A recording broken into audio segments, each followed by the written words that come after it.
районда иштеген, өмүр бою иштеп, эмгегин сиңирген эжелерге грамотабыз бар эле.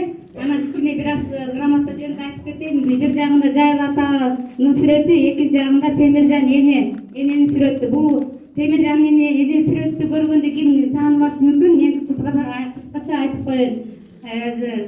Мындан 100 жыл мурун Жайыл ата Кыргыны деген Кыргызстанда абдан чоң тарыхый согуш болгон.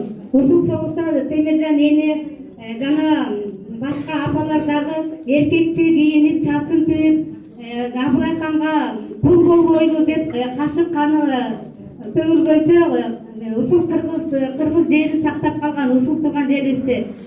Темиржан эненин баасырдыгын даңазалап, ушул күнгө жеткирип кеткен энелерибиздин тилеги бүгүнкү учурда мен бүгүн азыр көрүп отурам.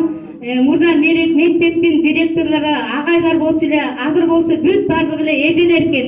Мына Темиржан эненин тилеги деп айтсак болот. Мына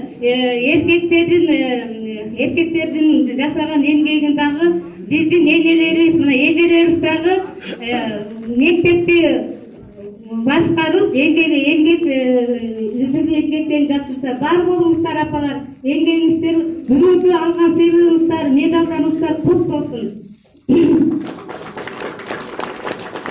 Жайыл ата эл алар кайрымдуу коомунун Темиржан аяктар канатынын награт грамотасы менен Жайыл райондук билим берүү бөлүмүнүн эсепчиси Назарбекова Мардия Мултаевна билим берүүгө кошкон көп жылдык эмгеги жана аяктар туюна карата